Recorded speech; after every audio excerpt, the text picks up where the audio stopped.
तो भाई अपने हम लोग वापस आ चुके हैं एक और वीडियो के साथ। तो आई होप एक हफ्ता हो गया है, आप लोग ने पिछली वाली वीडियो देख ली होगी जिसमें मैंने फीचर्स और मीनिंग बताया था कोऑपरेटिव सोसाइटी का। बहुत अच्छे एग्जांपल्स दिए थे, एकदम ब्रॉड मीनिंग बताई थी, डेफिनेशन हटाना काम नहीं है, पहले बता चुके हैं। तो जिसने वो वीडियो नहीं देखी हो, यहाँ क्या करने आए हो, पहले वो तो देखो, ये समझ में नहीं आएगा। पहले जाके वो देखो, लिंक डिस्क्रिप्शन में रहेगी, फिर आके ये देखो, ना कुछ समझ में आएगा नहीं, फिर कहोगे सब्जेक्ट बोरिंग है। भाई सब्जेक्ट बोरिंग नहीं होता, सब्जेक्ट आप लोग बोरिंग बनाते हो। तो आज हम लोग बात करेंगे मेरिट्स और डीमेरिट्स कोऑपरेटिव सोसाइटीज की। तो मेरिट से स्टार्ट करते हैं। स्टार्ट करने से पहले यार, आजकल बहुत गर्मा गर्मी चल रही है, सुनने में आया है बहुत ज्यादा गर्मा गर्मी चल रही है। अब पता ही है, आप लोगों को बताने का कोई फायदा नहीं है। तो बस उसके लिए बस एक ही बात हम कहना चाहेंगे कि गधा चाहे जितनी मेहनत कर लेना, उसको घोड़े वाली रिस्पेक्ट नहीं मिल सकती। जो समझ गए वो समझ गए, शायद समझदार को इशारा काफी है। तो हम लोग स्टार्ट करते हैं मेरिट्स ऑफ कोऑपरेटिव सोसाइटी से। तो हमने लायबिलिटी की बात करी थी, तो हम लोग आज उसी के आगे बात करते हैं। तो हम लोग ने बात करी थी इसके फीचर्स में कि इसकी लिमिटेड लायबिलिटी होती है। अब देखो, लायबिलिटी जो होती है वो एक ऑब्लिगेशन, लायबिलिटी का मतलब क्या होता है, फाइनेंशियल ऑब्लिगेशन। अब फाइनेंशियल ऑब्लिगेशन कोई भी मेंबर है कोऑपरेटिव सोसाइटी का, अगर उसका कम रहेगी ऑब्लिगेशन टुवर्ड्स अदर्स या आउटसाइडर्स, तो ज्यादा अच्छा रहेगा ना उसके लिए। तो इसमें यही होता है कि आप जितना अमाउंट लगाते हो, आप जितना अमाउंट कंट्रीब्यूट करते हो कोऑपरेटिव सोसाइटी में, आप बस उतने ही अमाउंट के लिए लायबल होते हो। कभी भी अगर कोई भी कंडीशन में बिजनेस फंसता है कि वो अपना पेमेंट्स नहीं दे पा रहा है, तो आपको अपने पर्सनल असेट्स की चिंता करने की कोई जरूरत नहीं है। क्योंकि इसमें क्या होता है ना, सेपरेट एंटिटी रहती है। बिजनेस अलग है, कोऑपरेटिव सोसाइटी अलग है, मेंबर्स अलग हैं, दोनों एक नहीं है। इसी वजह से लिमिटेड लायबिलिटी रहती है। You are only liable to that amount that you have invested और contributed in the business, nothing else. I hope it is clear. आगे हम लोग बात करेंगे दूसरे पॉइंट की। इसमें मैं बहुत ज्यादा इलैबोरेशन इसलिए नहीं कर रहा हूँ क्योंकि पिछले वीडियो में बहुत अच्छे से समझाया है, लेकिन बहुत आसानी से आप लोग को समझ में आ गया होगा। तो अब अगले पॉइंट की बात करते हैं। अब जैसे कि मैंने आखिरी वीडियो में एक फीचर बोला था, सर्विस मोटिव। अब उसको थोड़ा समझते हैं। सर्विस मोटिव का मतलब क्या होता है। अब बहुत ज्यादा हम लोग को तो पता है, जितनी भी अभी तक हम लोग ने बिजनेस पढ़ी है, उससे पढ़ के तो यही समझ में आ रहा है ना कि जो बिजनेस है वो बस प्रॉफिट कमाने के लिए, बस अपने इकोनॉमिक बेनिफिट के लिए बिजनेस करती है। खैर, उसके भी एक वाइड टॉपिक है, जब हम लोग सोशल रिस्पॉन्सिबिलिटीज पढ़ेंगे एक बिजनेस ऑर्गेनाइजेशन की, तो ये और अच्छे समझ में आएगा। लेकिन बिजनेस कुछ पर्टिकुलर, जैसे कोऑपरेटिव सोसाइटीज जो होती हैं, वो कुछ पर्टिकुलर सोशल ऑब्जेक्टिव्स को क्लियर करने के लिए, सही करने के लिए बनाई जाती हैं।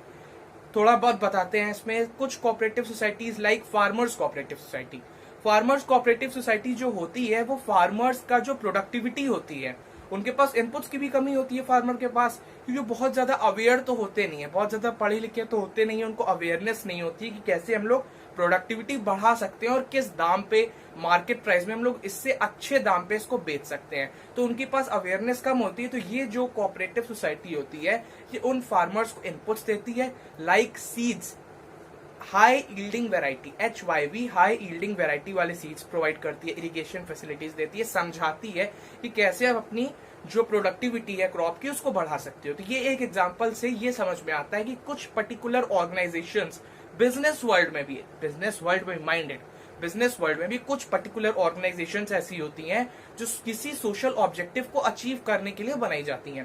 तो दूसरा पॉइंट होता है सर्विस मोटिव। तीसरा पॉइंट होता है डेमोक्रेटिक डिसीजन मेकिंग। अब इसके बारे में भी हम लोग काफी बात कर चुके हैं। डेमोक्रेटिक डिसीजन मेकिंग इसमें होती है, हर एक मेंबर को एक वोट दिया ही दिया जाता है, चाहे वो कम कैपिटल कंट्रीब्यूट कर रहा है, चाहे जितना कर रहा है, चाहे पैसा निकाल रहा है, चाहे दे रहा है, उससे कोई मतलब नहीं है। हर एक मेंबर को एक वोट दिया ही दिया जाता है। उसमें वो अपना ओपिनियन रख सकता है कि क्या उसको, उसमें वो अपना ओपिनियन रख सकता है कि उसको क्या सही लग रहा है बिजनेस के लिए। तो हर एक को एक वोट दिया ही दिया जाता है। इस वजह से जो डिस्प्यूट की, इनइक्वालिटी की बात होती है, वो थोड़ी कम हो जाती है। तो डेमोक्रेटिक डिसीजन मेकिंग भी होती है इसमें। अब हम लोग आखिरी पॉइंट की तरफ बढ़ेंगे, ये होता है सपोर्ट फ्रॉम गवर्नमेंट। इसको आप उस वाले पॉइंट से रिलेट करिए कि अगर आप सोसाइटी के लिए कुछ अच्छा काम कर रहे हो, जैसे फार्मर्स के लिए, कंज्यूमर्स के लिए, प्रोड्यूसर्स के लिए, सब एक पार्टी तो है सोसाइटी का, ये सारे सोशल ग्रुप्स ही तो मिलकर सोसाइटी बनाते हैं।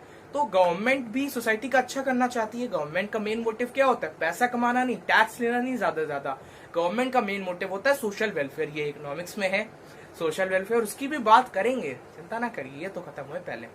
तो गवर्नमेंट का मोटिव होता है सोशल वेलफेयर, और अगर कोई पर्टिकुलर ऑर्गेनाइजेशन मदद कर रही है गवर्नमेंट की, कुछ सोशल प्रॉब्लम्स को सॉल्व कर रही है, इन्वायरमेंट का ख्याल रख रही है, तो गवर्नमेंट तो खुश होगी ना। और अगर गवर्नमेंट खुश होगी तो वो आप लोग का सपोर्ट करेगी, आपको वो पैसे देगी कि आप फाइनेंशियल हेल्प दे सकती है, लाइक कोई एडवाइजरी टाइप की हेल्प दे सकती है, तो आपको सपोर्ट करेगी हर तरीके से गवर्नमेंट कोऑपरेटिव सोसाइटीज को, क्योंकि वो सोसाइटी के लिए कुछ सर्विस देना चाह रहे हैं, कुछ सर्विस मोटिव भी है उनका objective, other than just earning profit and then personal objectives. तो ये कुछ मेरिट्स की बात हो गई जो हम लोग ने किया। First point limited liability, second point democratic decision making, third point service motive, and the last point support from government. अब कुछ डीमेरिट्स की भी बात करेंगे, इतने अच्छे अच्छे काम ये लोग करते हैं। अब पहले आखिरी पॉइंट से रिलेट करते हैं, रिलेशन बहुत जरूरी है इसमें। मेरिट्स डीमेरिट्स में आपको डीमेरिट्स नहीं भी आता होगा, आप रिलेशन करके लिख सकते हैं, रटने की कोई जरूरत नहीं है। अब सपोर्ट कर रही है गवर्नमेंट, तो अगर सपोर्ट करेगी government, financial help, for example financial help उन्होंने 1 लाख रुपए दे दिए, 1 लाख छोटा अमाउंट है, 10 लाख रुपए दे दिए उन्होंने। अब अगर वो 10 लाख रुपए उन्होंने दिए हैं बिजनेस में, अब अगर उन्होंने बिजनेस में 10 लाख रुपए दिए हैं कि आप जाइए इससे अपना जो है एक पर्टिकुलर सोशल ऑब्जेक्टिव जो है उसको पूरा कर लीजिए, अगर उन्होंने पैसे दिए हैं तो उनका भी ये है ना कि पैसे का सही यूटिलाइजेशन हो रहा है कि नहीं, तो वो इंटरफियर करते हैं डिसीजन मेकिंग में, वो जो फंक्शनिंग है बिजनेस की उसमें इंटरफेरेंस डालते हैं, इसीलिए जो बहुत कुछ इंपॉर्टेंट डिसीजंस जो होते हैं ना वो डिले हो जाते हैं। तो अगर गवर्नमेंट, ये बहुत जरूरी बात है, अगर गवर्नमेंट आपको पैसे दे रही है या फिर कुछ भी तरीके से आपकी हेल्प कर रही है, तो वो ये जरूर देखेगी, वो ये जरूर मॉनिटर करेगी कि उस पैसे का सही यूटिलाइजेशन हो रहा है कि नहीं। ये सही भी है किसी हद तक, लेकिन ऑर्गेनाइजेशंस के लिए भी काफी दिक्कत में बदल जाता है ये, क्योंकि बहुत इंपॉर्टेंट डिसीजंस में उनको डिले हो जाता है। तो ये पहली बात हो गई। दूसरी बात पे अगर हम लोग आते हैं तो दूसरा पॉइंट होता है कि लैक ऑफ रिसोर्सेस। अब रिसोर्सेज की कमी किस लिए? अब लिमिट जो कोऑपरेटिव सोसाइटी एक्ट भी है उसने भी कुछ लिमिटेड नंबर ऑफ मेंबर्स ही रखे हैं, आप उससे ज्यादा नहीं ले सकते। और इसमें मेंबर्स भी कैसे रहते हैं? सब एक तरीके के रहते हैं। फार्मर की अगर हम लोग बात कर लें या ट्रेडर्स की बात कर लें, स्मॉल ट्रेडर्स की, तो बहुत ज्यादा वो लोग रिसोर्सेज तो दे नहीं पाएंगे बिजनेस को, इसलिए जितना एक्सपेंशन हो सकता है उतना शायद नहीं हो पाएगा। उनका वेलफेयर शायद हो जाएगा, बिजनेस का नहीं हो पाएगा। ये भी एक जरूरी चीज है। हो सकता है कि उन सब का काम हो जाए, लेकिन हो सकता है बिजनेस का जो मेन बिजनेस का काम रहता है प्रॉफिट कमाना, वो शायद ना हो पाए, अपनी रेपुटेशन वो ना बना पाए। जैसे अगर एक स्मॉल ट्रेडर्स का एक ग्रुप है तो हो सकता है ट्रेडर्स की लाइफ ठीक चल रही है, उनको कुछ हेल्प मिल जा रही है, उनका काम आसान हो जा रहा है, लेकिन जो बिजनेस जो एक सेपरेट एंटिटी है वो अपना काम अच्छे से नहीं कर पा रही है, वो उतने प्रॉफिट सफिशिएंट नहीं कमा पा रही है जितने उसको कमाने चाहिए। तो ये दूसरा पॉइंट हो गया, लैक ऑफ रिसोर्सेस। पहला पॉइंट पे हम लोग ने बात करी थी गवर्नमेंट के इंटरफेरेंस की। अब तीसरा पॉइंट बहुत ही कॉमन है, तो पढ़ पढ़ के बोर हो चुके हैं यार, कितनी बार पढ़ाओगे, यही बोल रहे हैं सब लोग। क्या करें, जब एक से ज्यादा लोग होंगे ये पॉइंट आएगा ही आएगा। डिस्प्यूट्स हर जगह होते हैं, चाहे 1 वोट हो, चाहे 2 वोट हो, चाहे जितना आपको दे दो ना, तब भी डिस्प्यूट्स होते ही हैं।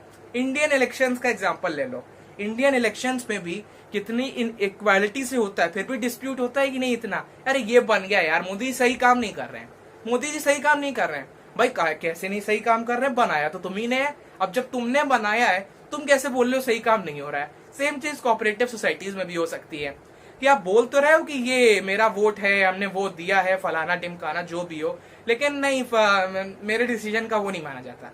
भाई डिस्प्यूट हिंदुस्तान हो चाहे जो हो, जहां एक से ज्यादा माइंड रहेंगे ना, वहां डिस्प्यूट्स होना बहुत ज्यादा कॉमन है। क्या कहावत क्या है अंग्रेजी में? Too many cooks spoil the food. भाई ये डिसीजन मेकिंग में थोड़ी बहुत इसीलिए डिले होते हैं डिसीजंस। अब अगर डिस्प्यूट्स रहेंगे, वन मैन वन वोट है, तब भी अगर डिस्प्यूट्स रह रहे हैं तो एक फाइनल डिसीजन पे बिजनेस नहीं पहुंच पा रहा है, और इसीलिए डिले हो रहे हैं उसके बिजनेस में, बिजनेस के डिसीजंस लेने में। तो आज हम लोग ने बात करी कुछ मेरिट्स और डीमेरिट्स के बारे में कोऑपरेटिव सोसाइटीज की। अगर पसंद आया हो तो भाई लाइक ठोक के जाना। हम कहीं भीख मांगते नहीं, भीख मांगना काम है नहीं मेरा। अब कॉमर्स वाले हैं, इसका मतलब ये नहीं भीख मांगने लगेंगे। कॉमर्स वाले मेहनत से कमाते हैं, भीख नहीं मांगते। गंदी रेपुटेशन बना के रखी है सालों ने, है भीख मांगते हैं यार, बड़े कंजूस होते हैं, गंदी रेपुटेशन बना के रखी है। और जो ड्रामा चल रहा है ना, अरे भाई अपना टिकटॉक वाला, भाई जो भी टिकटॉक चलाता है वो ठीक है, लेकिन जो टिकटॉक बनाता है उसके लिए हम बस एक ही बात कहना चाहेंगे कि भाई इतने वेले क्यों है यार? इतना वेला तो अभिषेक बच्चन नहीं है जितने वेले तुम हो। खैर भी डोंट बी ऑफेंडेड, सब काम अच्छा है, हर काम में मेहनत लगती है, लेकिन गधे घोड़ों से आगे नहीं निकल सकते। तो भाई हंसते रहो, हंसाते रहो, मेहनत करते रहो, कॉमर्स पढ़ते रहो और बोर मत होना यार बिजनेस में। मेरे सब्जेक्ट की बेइज्जती मत करना। Bye bye.